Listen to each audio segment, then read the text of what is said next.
Probable hospital cluster of H7N9 influenza infection. Definition: Avian influenza H7N9 virus emerged in eastern China in the spring of 2013, with 698 cases and 281 deaths reported as of January 10, 2016. Human H7N9 infection appeared to be acquired through zoonotic transmission. Also, clusters of human-to-human household transmission have occurred. There has been reports in a hospital cluster of H7N9 infection that took place from January to February 2015. This study was approved by the Ethics Committee at Chow University Medical College.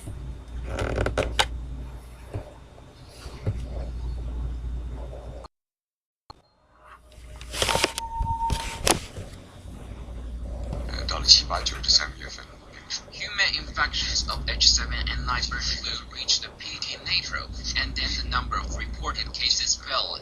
Only a few were reported in July, August, and September. Since October, we've seen a small rise in infections in Guangdong province and Hong Kong.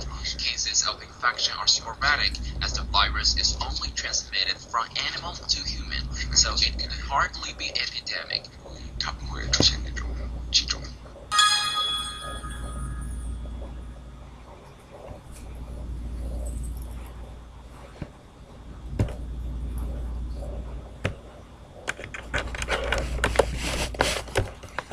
Pros. The studies in the hospital with people that are infected with the virus, proper infection control practices. We also can have better study of the virus by seeing how the infected people advances with the influenza infection.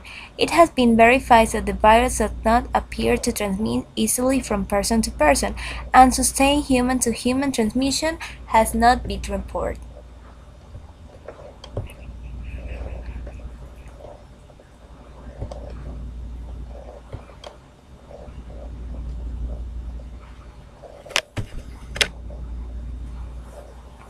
Hello, I'd like to provide a video abstract of an epidemiological investigation did by Jiangsu Provincial for Disease Control and Prevention.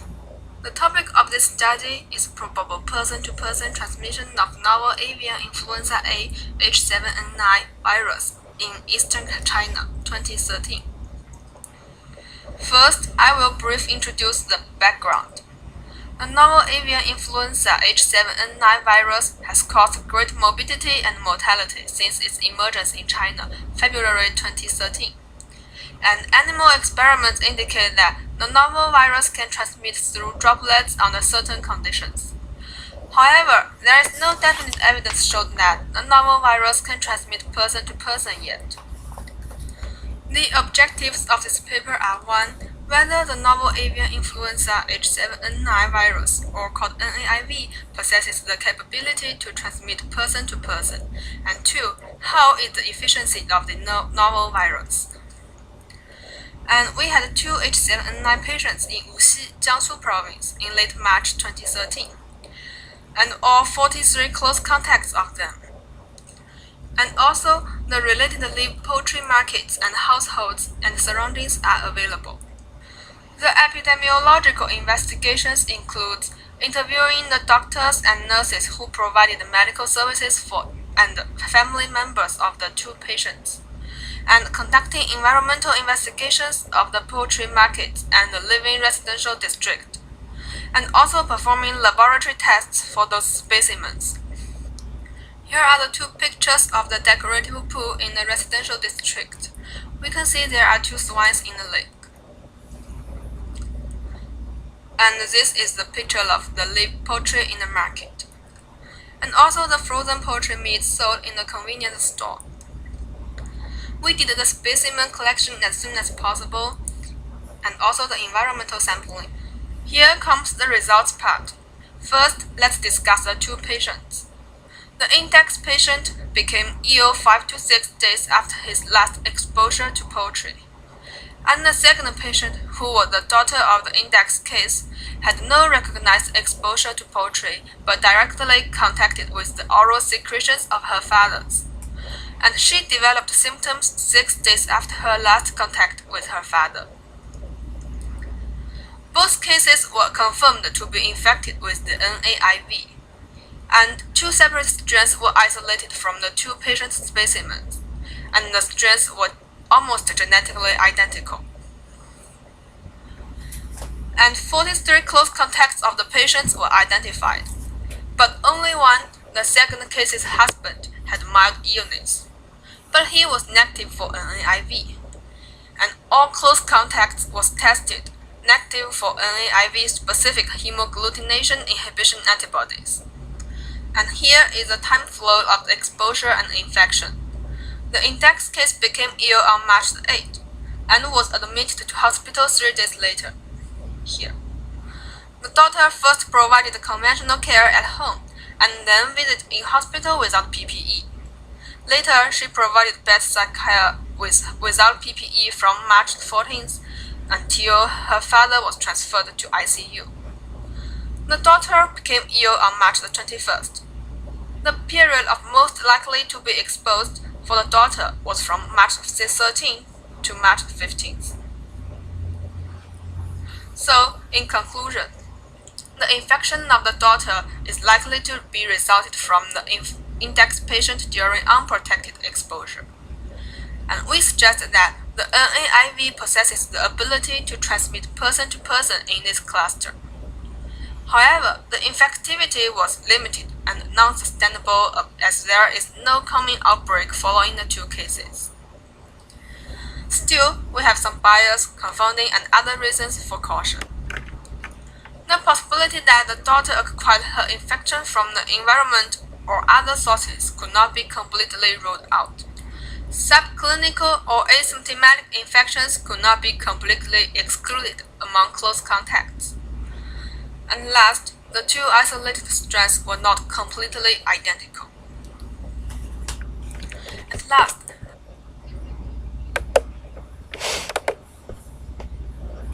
Cons. Most of the reported cases of human infection with the virus have had very serious illness. There are also been reports of some milder illness, and one possible report of a person who tested positive for the virus who did not have any symptoms. Most patients have had severe respiratory illness, with about 1/3 resulting in death. Rare, limited person-to-person spread of this virus have been reported in China, but there is no evidence of sustained person-to-person spread of H7N9. Symptoms have started with a high fever and cough. A lot of the cases have progressed to very serious illness, including severe pneumonia, acute respiratory distress syndrome, septic shock, and multi-organ failure leading to death.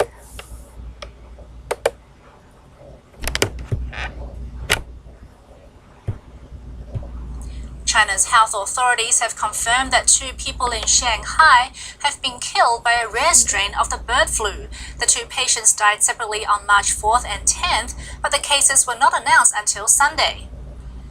2 people have died in China from a lesser-known strain of bird flu, Chinese health officials reported on Sunday. The 2 men, aged 87 and 27, were both from Shanghai. They fell sick in late February from the H7N9 virus and died in early March, but their deaths were not announced until Sunday after more than 2 weeks. This, for some residents, was cause for worry. I felt shocked when I heard the news about bird flu because we haven't heard anything about this for a long time. I was worried when hearing news that 2 men have already died as a result of bird flu. China's National Health and Family Planning Commission reports that a 3rd woman from eastern Anhui province has also been infected by the H7N9 virus. She's in a critical condition.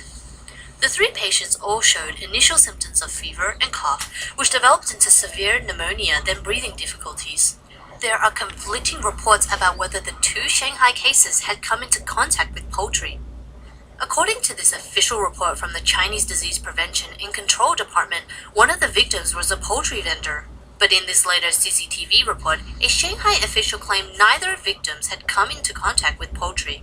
All 3 cases have been reported to the World Health Organization. The H7N9 bird flu virus is not known to have infected human beings before. The World Health Organization says there are also no signs it will transmit from human to human. There are currently no vaccines against the H7N9 bird flu virus.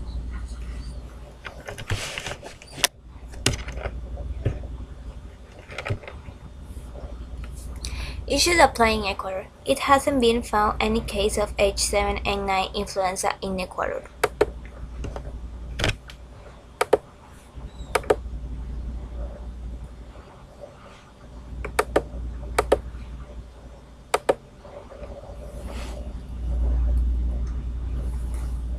It isn't entirely known how this is transmitted, and it is thought that it probably has a poultry connection, but there are at least 4 cases in a family cluster where it's thought that the transmission of it was human to human. And that is terrifically significant because influenza doesn't become an epidemic or globally, i.e. pandemic, until there's sustained human-to-human transfer. There's not evidence of human-to-human transfer in a sustained manner right now. Out of 108 cases to date, there are 22 deaths. So if you just rounded it and said that's a 20% fatality rate, that's very high for an influenza virus.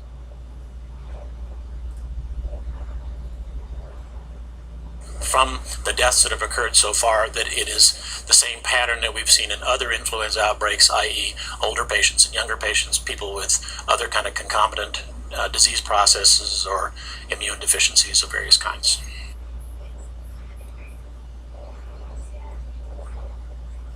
The CDC has started to grow the virus in eggs to figure out how the best way is to turn it into a vaccine.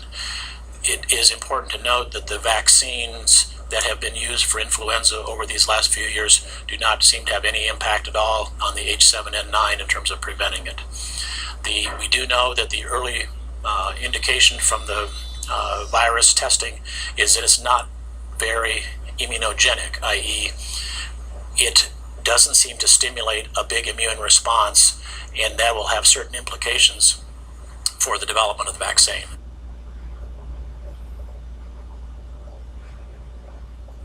It's mostly acting like influenza of the other kind that we're more familiar with. We know that some people have gotten it, have never sought medical care for it, and have gotten over it.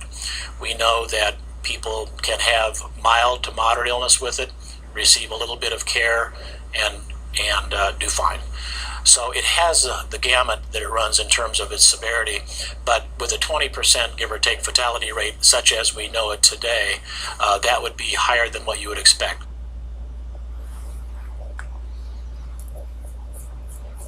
For the healthcare community, if they have somebody that comes in at this time of year with an influenza, particularly if it involves travel, it would be recommended to go to the CDC website, look at the guidelines, and to initiate the antiviral treatment as per the recommendations of the CDC.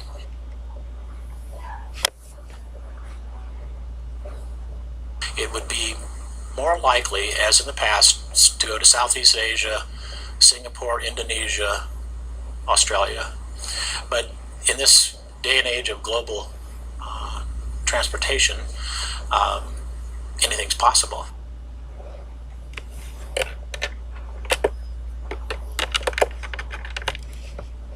Application in medicine.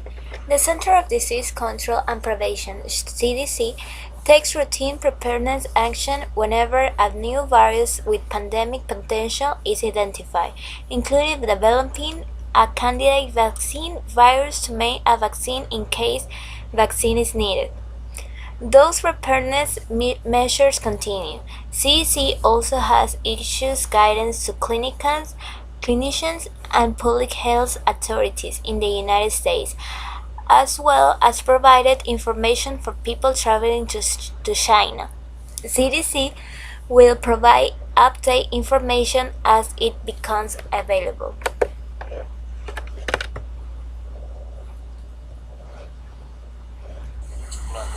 research published in the British Medical Journal on Wednesday analyzes a family cluster of cases of bird flu H7N9 infection in eastern China. The study has found it was very likely the virus transmitted directly from the index patient, a 60-year-old man, to his daughter. Experts commenting on the research say while it does not necessarily mean H7N9 is any closer to becoming the next flu pandemic, it provides a reminder of the need to remain vigilant. The scientists stress, however, that the virus has not gained the ability to transmit from person to person efficiently, meaning the risk is low that it could cause a human pandemic in its current form. The new bird flu virus, unknown in humans until February, has so far infected at least 133 people in China and Taiwan, killing 43 of them, according to the latest World Health Organization data. Most cases have been in people who have visited live poultry markets or had close contact with live poultry in 7 to 10 days before falling ill. The BMJ study, led by Chang Junbao at the Jiangsu Province Center for Disease Control and Prevention, analyzed a family cluster of 2 H7N9 patients, father and daughter, in March 2013. The father regularly went to a live poultry market and fell ill 5 to 6 days after his last exposure to poultry. He was admitted to hospital on March 11. 4 days later, he was transferred to an intensive care unit, but died of multi-organ failure on May 4. His healthy 32-year-old daughter had had no known exposure to live poultry, but provided direct bedside care for her father in the hospital before he went to intensive care. She developed symptoms 6 days after her last contact with her father and went into hospital on March 24 and later transferred to intensive care. She died from multi-organ failure on April 24. Strains of the virus isolated from samples taken from each patient were almost genetically identical, a strong suggestion that the virus was transmitted directly, say researchers. The researchers wrote, "To our best knowledge, this is the first report of probable transmissibility of the novel virus person to person, with detailed epidemiological, clinical, and virological data." Oxford University Clinical Research Unit member in Hanoi, Vietnam, Peter Hornby, says the study raises the level of concern about H7N9 and reinforces the need for intensive surveillance.